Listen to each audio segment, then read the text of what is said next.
It's that time of the year where we get our big epic movie, and yeah. Anyway, hello! Welcome back to another video, guys. Now that's right, today we're finally here to review 2021's big epic release, Spider-Man No Way Home. Now, I know, in fact, I've never done this. I can't say it's rare I've done this, because obviously it is, because this is the first time I've done it. I'm going to do a normal review. I'm not going to spoil it. I'm going to give it a mark out of 10. And then I'm going to give you a good 10 seconds. Big black screen up, spoilers. And I'm going to have to talk about some spoilers for this movie. I've got to do it. I've got to do it. I just don't see how I can't. I just don't see how I can talk about this movie without talking about some of the things that happen. So if you haven't seen it yet, don't worry, I'm going to give you plenty of warnings. I won't show no pictures, no footage, nothing that gives any spoilers away. You know, I've got to be very fair to people here, because obviously here in the UK, we've got it early. So there are other countries that haven't had a chance to see it yet. So I'm going to be fair, I'm going to do a completely non-spoiler review part here, and I will be very clear when I'm going in spoiler territory. And even when I do go in spoiler territory, I'm not going to put any photos up, nothing. So you guys, there's no chance of you getting spoiled unless you don't catch my warning, but I will be very clear. Anyway, Spider-Man No Way Home. This film is once again directed by John Watts, who done the first two films. Now, to start off with, I've got to say, for some reason, people don't seem to like him much. Look, I mean, I know that there isn't much personal style to this movie, or to any of his movies. But he is great at making fun, epic blockbusters. That's what Spider-Man films are. You know, he's brought in to do a job to make fun Spider-Man movies for everyone. And I think he's done a good job. All three have been really fun. Yeah, I wasn't huge on Far From Home, and Homecoming was good, not great. But, you know, they're fun movies. They're well-paced. You know, they're good, fun blockbusters. I don't know why people really destroy this director. He isn't flat and boring. There's so many other directors out there working that make these huge, epic blockbusters which turn out to be really dull, really boring. Spider-Man is not one of them. John Watts hasn't done that. So I don't know why some people have this massive gripe against him. Look at the guy who does Ant-Man. Look at Ant-Man and the Wasp. That's a film that is bland. These are a lot more fun than that. Anyway, so he's back in the directing chair. Once again, we have our normal cast returning with Tom Holland, Zendaya, and so on and so on and so on. Just all the usual suspects. But we have, joining the cast for this one, Benedict Cumberbatch playing Doctor Strange, of course, and we have returning villains. Alfred Malavo? Something like that? Malaja? I can't remember his name off the top of my head. Returning to play Dr. Octavius. Willem Dafoe, one of my personal favourite actors ever, returning to play Norman Osborn, aka the Green Goblin. And, of course, Jamie Foxx returning as Electro. This film picks up straight after the events from Far From Home, where Spider-Man's identity has been let loose to the public, and he has to try and deal with this. And as you can see in the trailers, he goes to Doctor Strange, a spell is cast to try and make everyone forget. The spell goes wrong, and the multiverse opens, and in come other Spider-Man villains. Now, I've publicly said this on YouTube, I didn't really grow up with superheroes when I was younger, you know, like, anything DC, like the old Batman films, Michael Keaton, the Superman films, you know, any of them. I didn't grow up with really any superhero films when I was younger. It's not something I was brought up on. I was brought up on all the classic movies of the 80s and 70s, 80s and 90s, as in like Star Wars, Jaws, Jurassic Park, Back to the Future, Terminator. I was brought up on all those kind of things. Bond.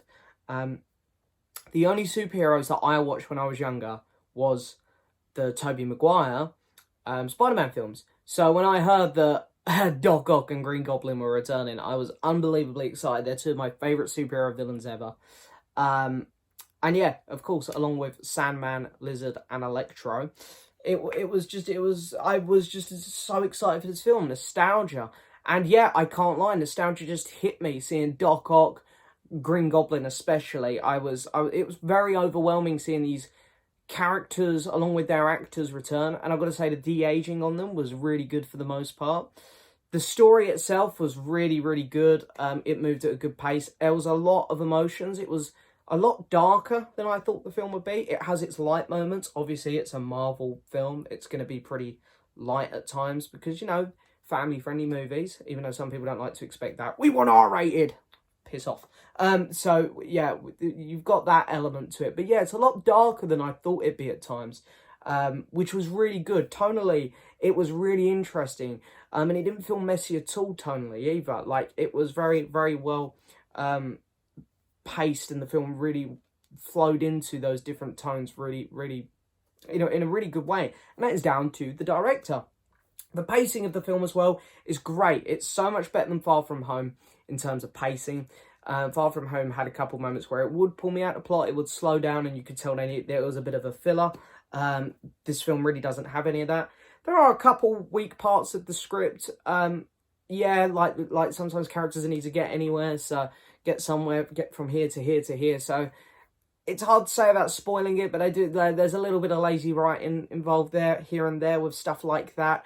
The jokes, about 90% of them land. It's really good. And yeah, there's a lot of surprises in this movie. Thankfully, I didn't have much spoilt for me going into this film.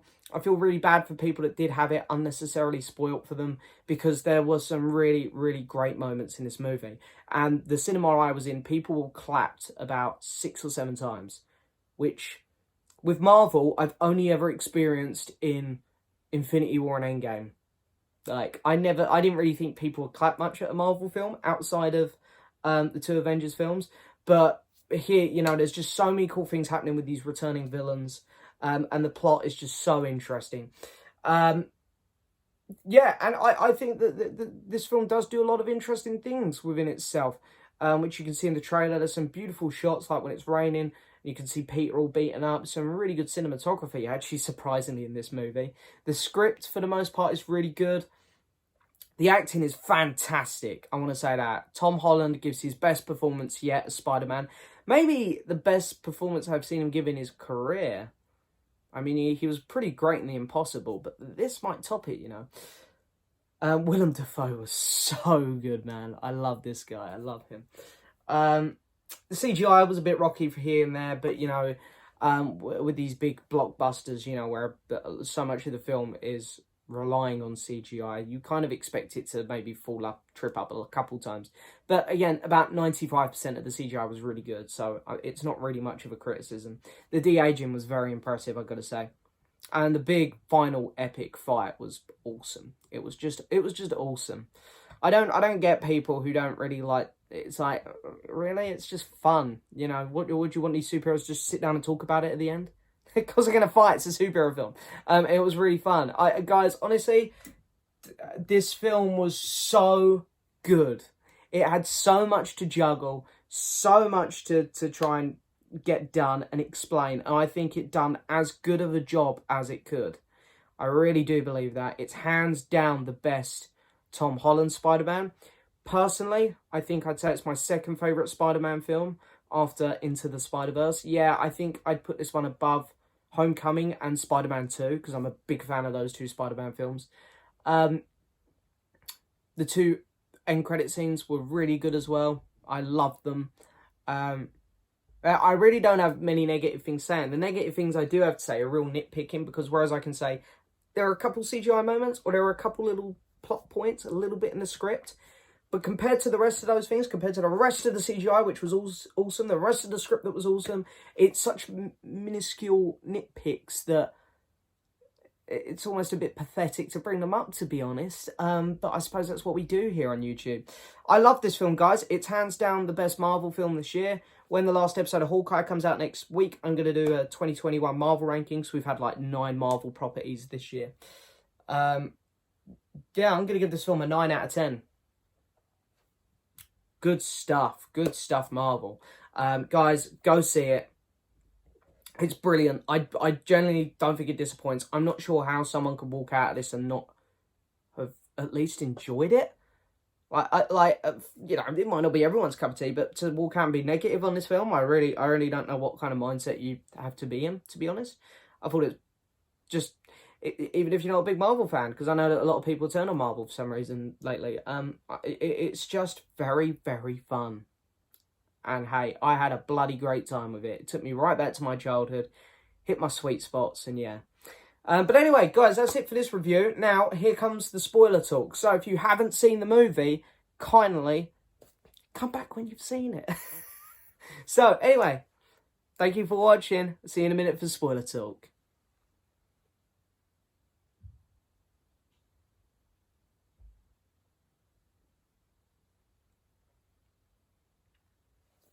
Right, we all seen the movie? Or you just don't care. It's one of them. It's one of them. Okay, so to be honest, I haven't really thought, planned out this video. I sort of always go into these videos ready to wing them. So I'm gonna go with sort of things that happen in the order that they happened. So Charlie Cox is Daredevil finally showing up. Huzzah! This was so great to finally have that we're getting Daredevil in the MCU. Now, I can't lie, because that bloody YouTuber, John Campio, or whatever the hell he's called, who I really, really have a dislike for. I had it before this, and I have it even more now. He unfortunately leaked a picture of Daredevil, so I was aware that it was probably real, and that he was probably going to pop up in the movie. So, however, I did not expect him to catch that brick when it come flying through the window, and that was awesome. That was brilliant. So it's great. It's so great that they've got him back as Daredevil and that he's in the MCU. This is so exciting. I've always wanted to see that Daredevil come into the MCU, and we're getting it. I'm so happy. I'm so excited. I'm guessing a TV series will probably be announced in a couple months or so. But yeah, awesome stuff. Love that. So the main parts of the plot I thought was really interesting. I had a feeling that Doctor Strange was going to capture the Lizard straight away, and it was interesting to see a lot of these other villains get captured along the way. I really didn't expect some things like Willem Dafoe's Green Goblin just sort of hand himself in, but I was waiting for him to snap back, and boy, he did. One of my favourite scenes in the whole movie was still when he was beating Peter just before he kills Aunt May, and Peter gets a few good hits on him, and he looks up and laughs at Peter, and I was like, oh, that's so good. It's so good. And then, of course, yeah, we have the big death with Aunt May. I was really worried that it was going to be Happy. I really didn't think they'd kill Aunt May. But I really love the fact that because, unfortunately, this trilogy of Spider-Man films really stayed away from doing Uncle Ben. I don't need to see his death again, but I really don't like the way they haven't mentioned him or anything. But now I feel like it doesn't matter as much, because Aunt May is going to be that figure which he's going to mourn over in the next couple movies. And of course she gives him the epic, with great power comes great responsibility line. So I think it works really well, actually. And I think now it's like, it doesn't bother me as much anymore that Uncle Ben really hasn't been addressed. I still wish maybe he got a little bit of a mention in one of the movies still. But anyway, hey-ho, it doesn't bother me near as much now. I thought the death was really good, really emotional. Like, I went to see the film with my sister, and I could actually hear her getting a little bit teary-eyed next to me. So it obviously worked for a lot of people. I mean, I must admit I had a lump in my throat. But then let's get on to the juicy stuff. Let's get on to the juicy stuff. We thought they'd be in it. And I gotta say, when Andrew Garfield popped up, I don't think I cheered so much in my life. That was such a great moment. And then Toby turning up a couple minutes later. But I wish Toby's entrance was a bit more epic. He sort of just wanders into frame. But it was still awesome to see him. But Andrew, I've got to say, the thing with Andrew Garfield is I've always stuck up for his Spider-Man, saying he's a good Spider-Man, blah, blah, blah, blah, blah. It's just his movies I don't like. This movie proved how good of a Spider-Man he is. I actually think he was better than Tobey Maguire in this movie. And I apologise to the big Tobey fans, but I think Andrew Garfield gave a better performance and a more Peter Parker-esque performance. Tobey Maguire was still great, and it was so cool to see them both back. It was awesome. It was great to see them talking to Tom Holland's Spider-Man.